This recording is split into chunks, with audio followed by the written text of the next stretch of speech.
बदलते भारत की शान।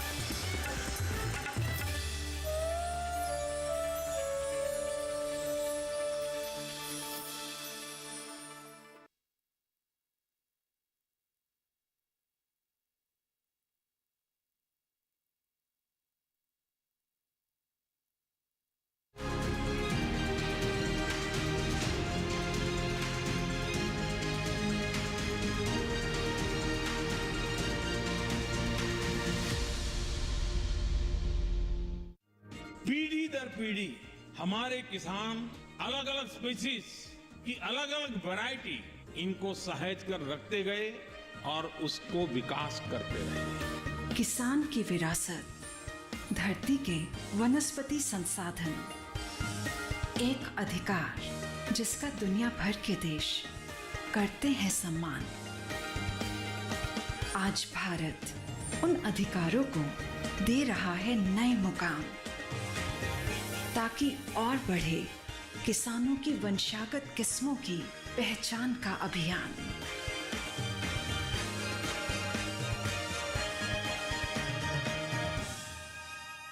नमस्कार, आप देख रहे हैं दूरदर्शन किसान। कार्यक्रम कृषि दर्शन में आप सभी का स्वागत है। मैं हूं आपके साथ मोनालिसा। हमेशा की तरह कार्यक्रम कृषि दर्शन में आज भी हम आपके लिए विज्ञान और किसान, कृषि स्टार्टअप और फार्मिंग इंडिया जैसे सेगमेंट्स के माध्यम से कृषि जगत से जुड़ी हुई कुछ बेहद ही खास जानकारियां लेकर आए हैं, जो आपकी कृषि को उन्नत तो करेंगे ही, इसके साथ ही आपको बेहतर कमाई का विकल्प भी मुहैया कराएंगे। इसके साथ ही आज के इस कार्यक्रम में हम आपको सफल महिला किसान से भी मिलवाएंगे। तो आइए शुरू करते हैं आज का ये कार्यक्रम।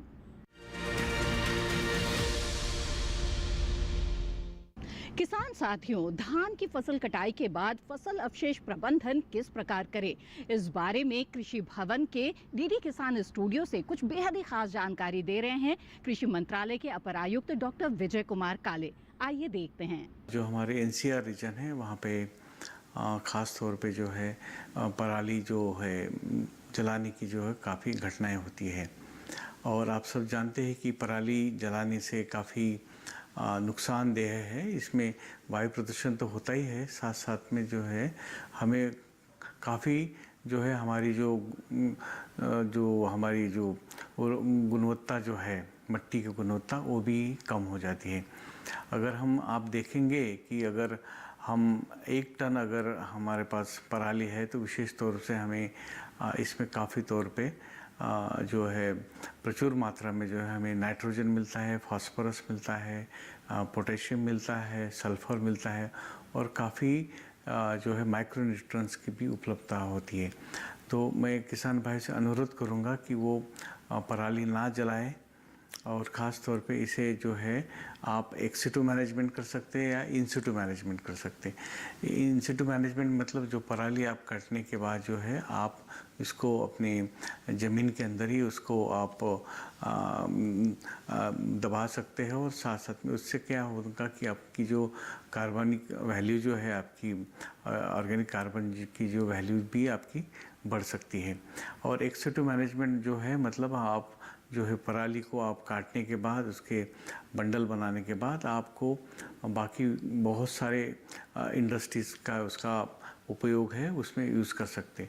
और ख़ास तौर पे इस क्रॉप रेसिड्यू मैनेजमेंट के लिए भारत सरकार ने जो है CRM नाम की एक बहुत ही अच्छी स्कीम को जो पर्टिकुलरली जो है हमारे हरियाणा, पंजाब और उत्तर प्रदेश और NCR दिल्ली के लिए जो है विशेष तौर पे इसको लागू किया है। इसमें भारत सरकार द्वारा जो है किसानों को जो है पराली जो मशीनी है उसके लिए सहायता प्रदान करती है। कस्टम हायरिंग सेंटर अगर आपको स्थापित करना है उसके लिए भी आपको सहायता प्रदान करती है। और विशेष तौर पे जो है इस साल से हमने जो है उसमें पराली जो वैल्यू चेन जो है उसके लिए भी हमने एक विशेष तौर पे घटक इसमें शामिल किया गया है। इसमें जो है किसान और जो है इंडस्ट्रियलिस्ट, इसको दोनों को जो है मिला करके जो है ये हम भारत सरकार द्वारा लगभग 65% जो है इसमें सब्सिडी प्रदान करते हैं। इसमें जो है लगभग जो इंडस्ट्रीज है उसका लगभग 35% का शेयर होता है और बाकी जो बचा हुआ जो है किसान अपना इसमें अपना शेयर देता है। और इस तरह से जो है ये एक बहुत ही अच्छा कारगर घटक है जिससे कि आप एक से टू मैनेजमेंट कर सकते हो और आप इसको पराली को आप प्रबंधन करने के बाद इसको बनाने गट्ठल बनाने के बाद जो है आप इंडस्ट्री को इसको बेच सकते हो और इसको खासतौर पे और बाकी जो है और अधिक आपको आमदनी प्राप्त हो सकती है।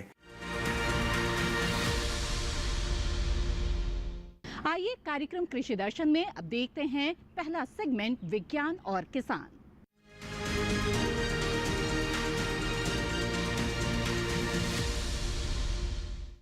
हमारे किसानों के लिए खेती के अलावा और भी बहुत सारे ऐसे विकल्प हैं जो उनकी आमदनी को काफ़ी बढ़ा सकते हैं। जैसे अगर आपके पास ज़मीन कम है लेकिन छोटी सी तालाब है तो भी आप इससे बेहतर कमाई का जरिया बना सकते हैं, उसमें मछली पालन करके।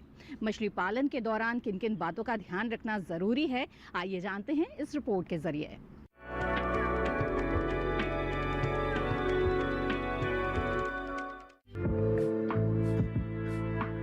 मछली प्रोटीन का एक बहुत बड़ा स्रोत है। विश्व के लगभग 1 अरब लोग अपने दैनिक भोजन में प्रोटीन की आपूर्ति मछली को अपने भोजन में शामिल करते हैं। प्राकृतिक जल स्रोतों जैसे नदियां, समुद्र से मिलने वाली मछलियों की संख्या इसकी मांग के अनुसार बहुत कम है।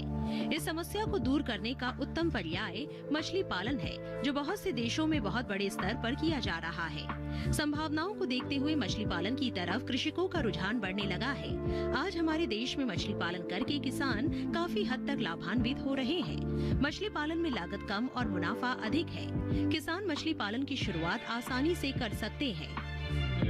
मछली पालन उद्योग के लिए सबसे महत्वपूर्ण है तालाब। अगर मछली पालक के पास तालाब नहीं है तो वे सरकारी तालाब पट्टे पर लेकर मछली पालन का काम शुरू कर सकते हैं।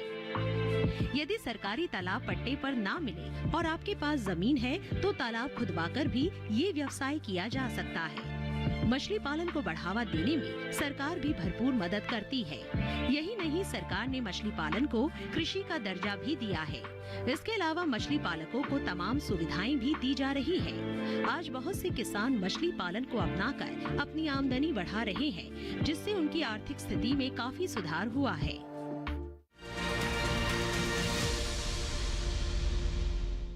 तो देखा आपने किस तरह से छोटे से तालाब से आप मछली पालन करके अच्छी कमाई अर्जित कर सकते हैं। इसी के साथ कार्यक्रम कृषि दर्शन में वक्त हो चला है एक छोटे से ब्रेक का। ब्रेक के बाद देखेंगे अगला सेगमेंट कृषि स्टार्टअप। आप बने रहें दूरदर्शन किसान पर।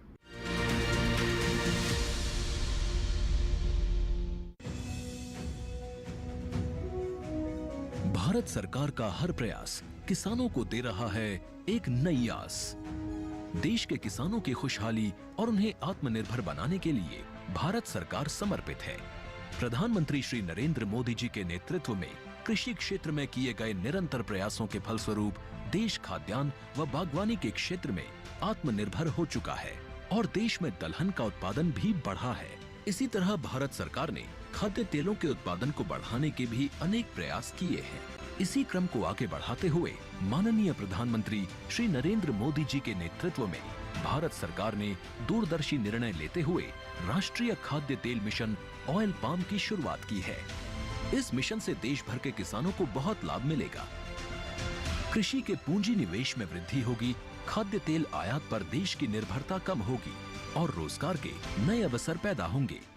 खाने के तेल में आत्मनिर्भरता के लिए अब राष्ट्रीय खाद्य तेल मिशन ऑयल पाम का संकल्प लिया गया है।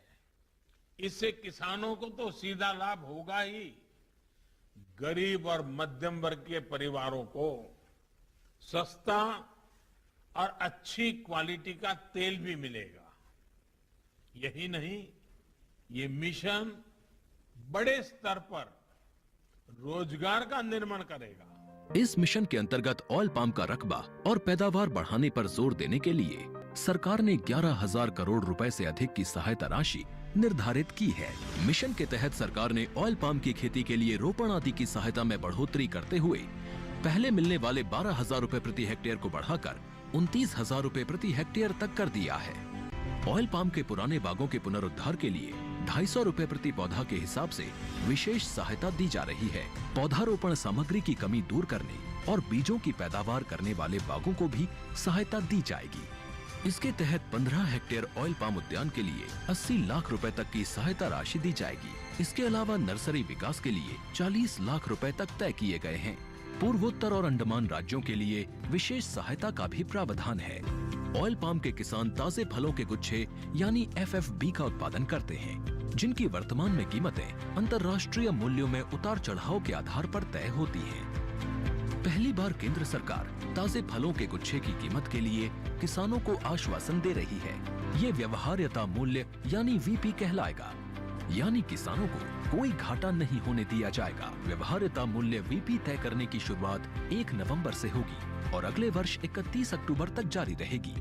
इसे ऑयल पाम वर्ष कहा जाएगा। इस योजना के तहत वर्ष 2025-26 तक ऑयल पाम का रकबा 6.5 लाख हेक्टेयर सृजित करने और कच्चे ऑयल पाम की पैदावार वर्ष 2025-26 तक 11.20 लाख टन पहुंचाने का लक्ष्य निर्धारित किया गया है। सरकार के इस महत्वपूर्ण निर्णय से देश में ऑयल पाम की खेती करने वाले किसानों में विश्वास पैदा होगा और वे खेती का रकबा बढ़ाएंगे। इस तरह पाम ऑयल का उत्पादन भी बढ़ेगा, जिससे किसानों की आय बढ़ेगी और ग्रामीण अर्थव्यवस्था भी सुदृढ़ होगी।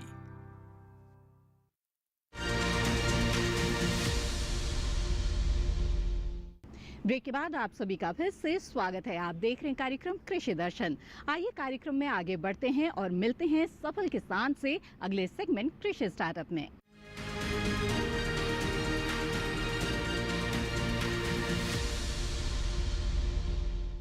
हमारे देश में जो महिलाएं हैं वो किसी से कम नहीं है और ये हर क्षेत्र में वो साबित करती आई हैं। कृषि क्षेत्र भी इसमें अछूता नहीं है। आइए अब मिलते हैं आज एक ऐसी सफल महिला किसान से जिन्होंने इस क्षेत्र में अपना एक अलग ही मुकाम हासिल किया है और दूसरों के लिए भी प्रेरणा स्रोत बन चुकी हैं।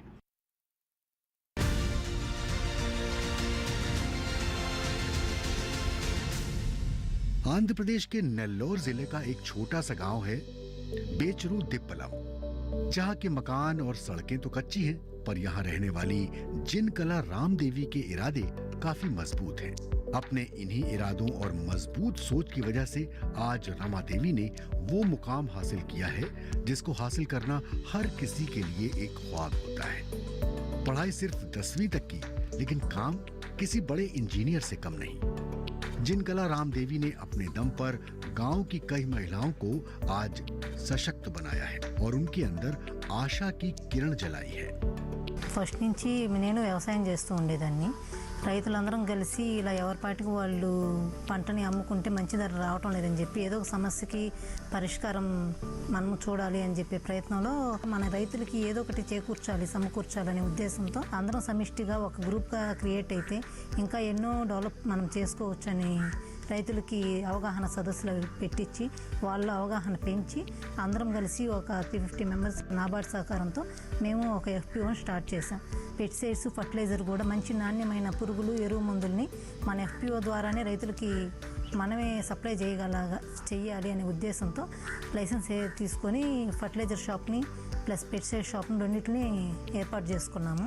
అట్లాగనే ఇంకా టెక్నాలజీని పెంచాలని మేమే ఒక డ్రోన్ కంపెనీ వాళ్ళతో ఫోపెల్ అని దాన్ని కూడా తీసుకొని వచ్చి ఇక్కడ డెమో చేయించాము. డ్రోన్స్ కూడా ఇక్కడ రన్ చేసాం సార్. ఒక మిషన్తో స్టార్ట్ అయిన మన జర్నీ ఇంకా పెరగాలి అని చెప్పి కంపెనీ వాళ్ళతో మాట్లాడుకొని ఒక 3 హార్వెస్టింగ్ మిషన్స్ని వాళ్ళ దగ్గర నుంచి రెంటల్ పర్పస్లో తీసుకొని రైతులకి ఆ విధంగా టెక్నాలజీని పరిచయం చేస్తూ డెవలప్ చేసుకుంటూ మా సంస్థని డెవలప్ చేసుకుంటూ వచ్చాం.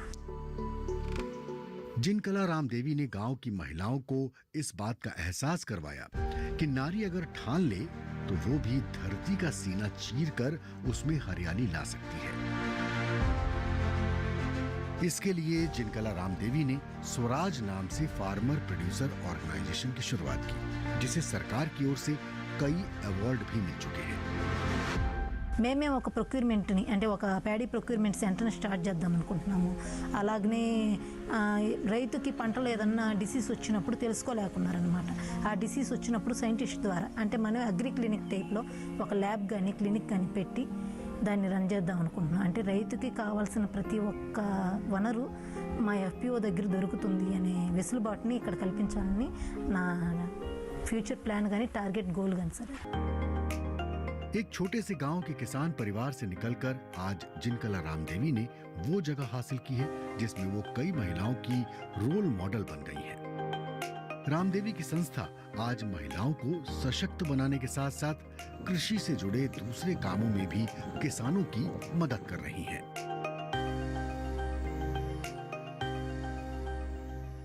तो आपने जाना सफल महिला किसान की ये कामयाबी की दास्तान।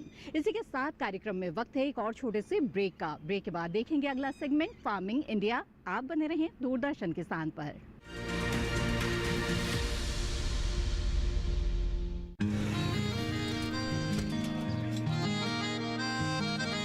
क्या बात है भाई, आजकल तो काफी खुश नजर आ रहे हो।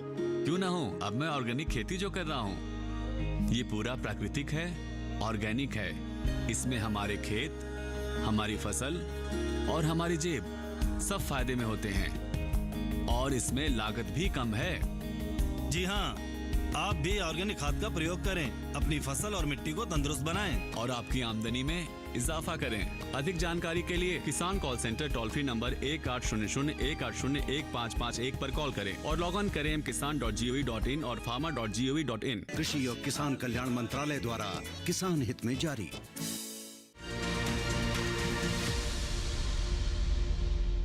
ब्रेक के बाद आप सभी का फिर से स्वागत है। आप देख रहे हैं कार्यक्रम कृषि दर्शन। आइए अब कार्यक्रम में देखते हैं अगला सेगमेंट जिसका नाम है फार्मिंग इंडिया।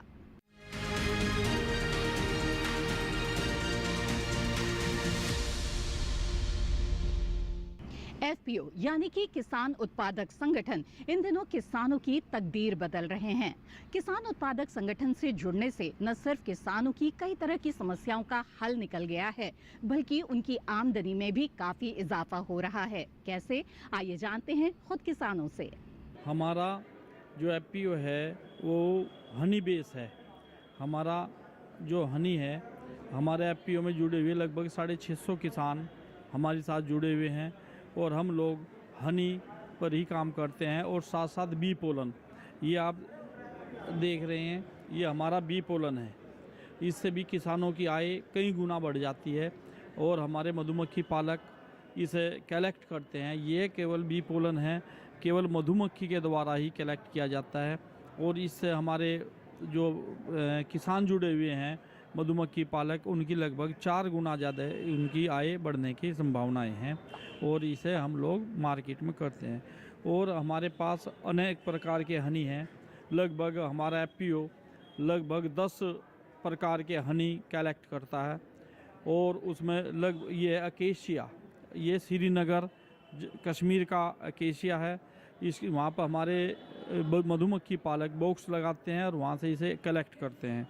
इसके साथ हमारे पास है लीची के बागानों में हमारे लोग अपने अपने बॉक्स लगाते हैं और वहाँ पर लीची का फूल आने के में जिस टाइम 15 मार्च से 15 अप्रैल तक जो फूल आता है लीची का, उसमें हम लोग कलेक्ट करते हैं। ये लीची हनी है। और इसी प्रकार हमारे पास जामुन हनी है और जामुन हनी हमारे लोग जब जामुन का फूल खिलता है जून के महीने में उस टाइम कलेक्ट करते हैं। और इसी प्रकार अलग है हमारा लेमन हनी है और तुलसा जी का हनी है। अभी हमारे सभी बॉक्स तुलसा जी के अंदर गए हैं। गुना के अंदर तुलसा का उत्पादन होता है, वहाँ पर हमारे बॉक्स लगे हुए हैं, तो हम तुलसा हनी वहाँ से कलेक्ट करते हैं। और हमारा कोई भी प्रोडक्ट, जितने भी प्रोडक्ट हैं वे नेचुरल हैं और उन्हें जो है हम लोग वहाँ पर बॉक्स लगाने के बाद ही उसी फूल से नेक्टर को कलेक्ट करते हैं और फिर उसका जो है उसे मार्केट में लाते हैं। हम लोग चाहते हैं कि किसान का जो उत्पादन है वो डायरेक्ट उपभोक्ता तक पहुँचे, यही प्रयास हमारे FPO का है।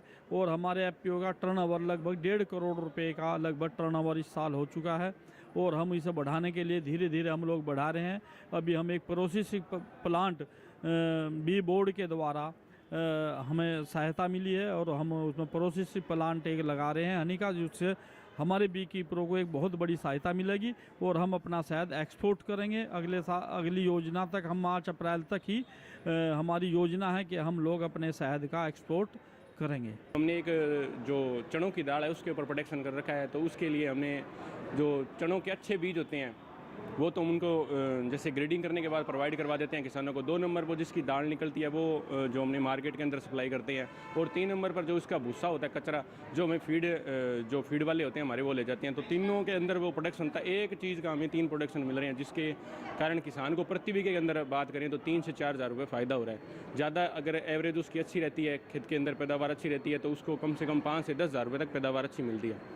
और 2 नंबर पर बात करें हम तो सरसों के तेल की, सरसों का तेल जो हमारा मेन जो हमारा टारगेट था, हमें ऑर्गेनिक मैटर में काम करना था, तो 2 नंबर हमने ऑर्गेनिक मैटर में काम किया, जो कि हमारे जो बिरानी इलाका है, हम जो वहाँ पे हमारे जो FPO के मेंबर हैं जो कि बिरानी सरसों लगाते हैं, तो उसी का प्रोडक्शन करके हमने जो उसका तेल निकाला है वो ऑर्गेनिक मैटर में काम कर रहे हैं। 2 नंबर पर जो सरसों का तेल एक जो हमारे जो नहरी विभाग में अंदर जो सरसों लगती है उसका क्या रहता है, मेन रोल वो रहता है कभी जो अपने किसान साथी लगा पाते हैं, उसके कारण फोलियर स्प्रे भी करनी पड़ती है, उनको केमिकल डालना पड़ता है, DAP यूरिया, जो रासायनिक खेती भी करते हैं। तो जो बिरानी इलाका होता है उसके अंदर ऑर्गेनिक होता है, तो ऑर्गेनिक का एक अच्छा रिजल्ट रहता है। जो अपने गाँव के अंदर घरों के अंदर या मार्केट के अंदर बात करें तो अपने घरों के अंदर अपने तड़के लगाते हैं, जो सरसों का तेल का लगाते हैं, तो ऑर्गेनिक होगा तो अपनी बॉडी को भी एक इम्पैक्ट अच्छा डालेगा और उससे अपने को ऑर्गेनिक एनर्जी, एक अच्छी एनर्जी मिलेगी, वाइब अच्छी मिलेगी शरीर के अंदर। 3 नंबर पर हमारा जो घी है, जो देसी गाय का घी है, जो अपने गांव के अंदर गायें होती है, जो कि है कि अपने पशुपालन विभाग होता है जो अपने गांव के अंदर खेतों के अंदर गायों को छोड़ देते हैं, और वो क्या है कि गाय के अंदर बाहर जो चर के आती है, ऑर्गेनिक घास खा के आती है, उसका जो घी निकलता है वो एक अच्छी बहुत ही एक शहद लिया है और एक केमिकल रहित है 2 नंबर पर। 3 नंबर पर जो अपने गांव के अंदर जो ऑर्गेनिक चारे होते हैं वो चराकर अपने जो प्रोडक्शन दे पाते हैं किसानों को, उसकी एक मदद मिलती है, जो कि हमारे जो कई हमारे FPO के अंदर मेंबर हैं वो ये काम करते हैं। 4 नंबर पर सबसे बड़ी बात जो शहद का है, जो हमारे मधुमक्खी विभाग के अंदर जो हमारे 4-5 मेंबर जुड़े हुए हैं, वो क्या है कि अलग अलग विभागीय अलग अलग जाकर एरियो के अंदर आधे भारत के अंदर घूमते रहते हैं। तो वो क्या है कि कभी हिमाचल जाते हैं तो कभी हमारे राजस्थान के उच्च हिस्सों के अंदर आते हैं, तो हमारे जो प्रोडक्शन होता है सरसों का, तो उसके टाइम वो सरसों का शहद निकालते हैं। अब जो वहाँ पे वो पश्चिमी है हिस्सों के अंदर चल जाते हैं या अपने हिमाचल के अंदर चले जाते हैं, तो हिमाचल के अंदर जो सेब का प्रोडक्शन होता है उसके टाइम वो शहद का जो सेब का शहद निकलता है वो सबसे बड़ी बात होता है। तो वो जो ऑर्गेनिक होता है, एक जो सेब की वाइब आती रहती है, तो वो भी एक बहुत बढ़िया है। 2 नंबर 2 बेनिफिट होते हैं उस शहद के, एक तो हमें शहद जो सेब का है जो अपनी एनर्जी है वो मिलेगी, और 2 नंबर जो अपने शहद नॉर्मली लेते हैं उसका एक अलग इंप्रेशन रहता है और इसका अलग ही एक खुशबू वाइब अलग ही आएगी। तो अपने जो नॉर्मली अपने खाते हैं तो उसका भी एक अच्छा रिजल्ट मिलता है। ये हमारे जो 4 प्रोडक्ट थे, हमने जो किसानों के हित के लिए और किसानों की ही प्रोडक्शन लेकर उन्हीं से आगे कर रहे हैं, जो हमारे साथ जुड़े हुए हैं, आगे जुड़ने वाले हैं, और इसी के वाइब के अंदर हमारे साथ बहुत से अनेक किसान ऐसे जुड़ रहे हैं जो हमारे दूर भी हैं हमारे एरिया से, फिर भी वो हमारे साथ जुड़ना चाहते हैं क्योंकि वो ये काम देखकर बहुत खुश हैं। हमारा रिच रिटर्न कृषि प्रोड्यूसर कंपनी लिमिटेड का SFSC के सहयोग से 2021 के अंदर FPO का गठन हुआ था। वर्तमान में हमारे FPO में करीबन 350 फार्मर्स हैं और FPO अभी वैल्यू एडिशन के ऊपर काम कर रहा है। हमारा FPO मुख्यतः 12 ज़िले के अंदर जो लहसुन है उसके ऊपर बना था। लहसुन के हमारा वैल्यू एडिशन के ऊपर काम कर रहे हैं, जिसके अंदर हमने गार्लिक लहसुन पापड़ बनाया है। ये पापड़ जिसमें महिलाओं के जो हमारी जो SHG जो महिलाएं बनी हैं FPO की, उनके थ्रू ये बनाए गए हैं। इसके अलावा हमारे FPO के जो बाई प्रोडक्ट के अंदर हैं गार्लिक फ्लेक्स हैं, जो गार्लिक को डिहाइड्रेट करके हैं उसमें काम में ले रहे हैं। ये मुख्यतः जो गार्लिक फ्लेक्स है ये बिना छिले हुए सीधा मार्केट के अंदर सेल हो रहा है और बहुत मार्केट के अंदर इस प्रोडक्ट की डिमांड आ रही है। इसके अलावा हमारे पास में FPO के पास में गार्लिक पाउडर है, जो अब ये एक तो इसका गार्लिक पाउडर का जो मुख्य उपयोग जो आ रहा है ये है कि इसको हम इसकी जो वेज लाइफ है जो 1 महीने तक, ये कम से कम 6 या 9 महीने तक हमारा इसको स्टोरेज में रख सकते हैं और ये पूरा मार्केट के अंदर इसकी भी बहुत ज़्यादा डिमांड आ रही है। इसके अलावा हमारा FPO मल्टीग्रेन आटे के रूप में काम कर रहा है, ये जिसके अंदर बाजरा, तिल, सोयाबीन, मूंगफली, चना और गुड़ ये करके एक पूरा एक मल्टीग्रेन आटा के रूप में बनाया गया है। ये भी एक मार्केट के अंदर बहुत ज़्यादा इसकी डिमांड आ रही है।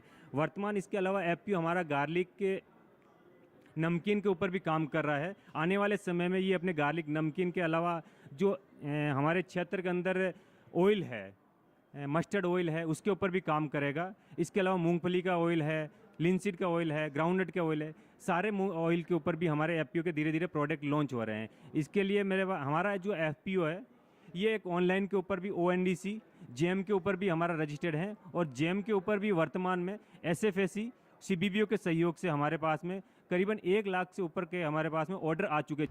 ये थी कृषि जगत से जुड़ी हुई कुछ बेहद ही खास जानकारियाँ। कार्यक्रम कृषि दर्शन के बारे में आप अपने सुझाव हमें भेज सकते हैं। आप हमें ईमेल भेज सकते हैं। ईमेल आईडी है krishidarshandddk@gmail.com।